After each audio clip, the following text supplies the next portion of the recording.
Premiership defender will get the job, but it looks set to fall to Tony Woods, the Magpies' informed defender of the moment. They're starting already, Kernahan and Kelly.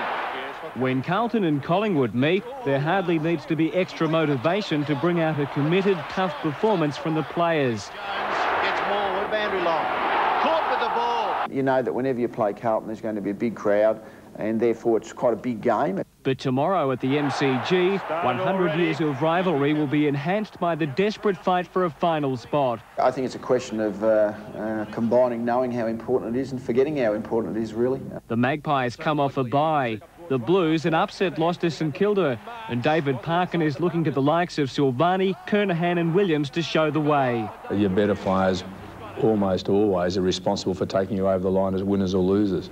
Matthews too is banking on experience, with Gavin Brown and Shane Kerrison back in the side. Physically and mentally, they're quite tough competitors, so that always makes the side look that little bit better in that regard. Parkin believes the inclusion of Kerrison is to counter Greg Williams. We know who he'll play on, yeah, that's obvious. He's been picked to do a job on one, and he's done that pretty well. The pressure of the match will affect everyone, including the coaches. It's a day in the office, and it's bloody hard work in the office. But the last word should go to another man who's been under pressure of late. Thank you, Alan, for having me here again, and thank you, Collingwood, and let's hope we get back in the 6 and then the 5 and go on to pick up the flag on another occasion. Anthony Hudson, 10 Eyewitness News. Should worth a few votes, that one. Well, one of the other crunch games tomorrow is the clash at Waverley between Hawthorn and Adelaide, both of whom are battling to hold their places in the 6. The Hawks have recalled skipper Gary Ayres after 2 weeks in the reserves, but as Peter Donegan reports, they seem almost certain to make a last-minute change after a dramatic collision at training last night. Things fell strangely quiet at Glenferrie last night as defender Ray Janke lay unconscious after a collision with Greg Madigan. Officials called for the stretcher, but Janke was able to walk from the ground.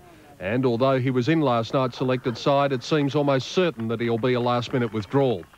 One man who will do battle with the Crows is skipper Gary Ayres, back to the big time after a couple of weeks in the VSFL. Yeah, it's a nice feeling, Pete, to get back in the senior side, and the last 2 weeks the form's been pretty positive, so it's nice to be rewarded with selection this week.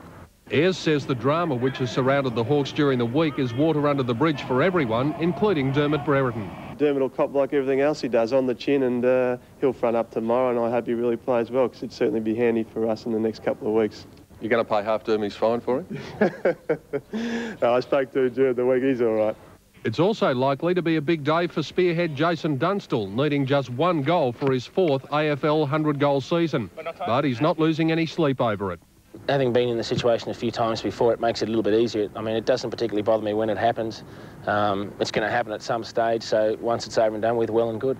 One thing the champion full forward would like to have seen the last of is the now compulsory crowd invasion when the century comes up. Every time I've done it before, it's happened, and sometimes it's happened at pretty crucial times of the game, and you know, if you've got the momentum up, it's the last thing you want to happen at that time. To the tips now for round 21, and the Magpies will keep their finals hopes alive with a win over the Blues. Hawthorn, despite the drama this week, to beat Adelaide. Fitzroy to complete the first phase of its fairy tale. After starting the year in tatters, the Kangaroos can finish the regular season on top of the ladder.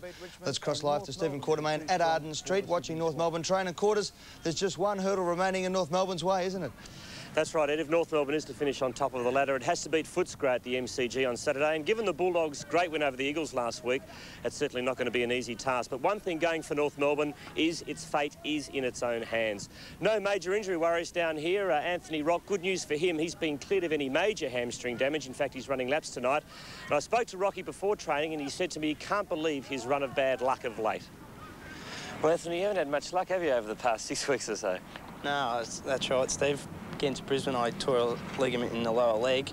Came back and played against Richmond two and a half quarters, I think it was, and sort of felt a bit sore after that, and then lasted 3 minutes on Sunday against Sydney. Do you reckon flying's got something to do with it? Yeah, I think every time that I've gone into state this year, I've had sort of probably sitting on the planes and sort of I haven't got a real flash back, and I think that causes sort of your hamstrings and your back to tighten up. I think that may be a cause, I don't know. Well, you've had a test yesterday and it's given you all the all clear, so it's not too serious, which is good news. It's not torn, but I think it's just a low-grade strain, and I don't know, I'm hopeful for Saturday. So. But 1 week out at worst? Oh, at worst, I think, yeah. Well, the good thing about Saturday is your fate's in your own hand. If you win, you're on top. If you lose... Yeah, I think it's probably our first qualifying final, really.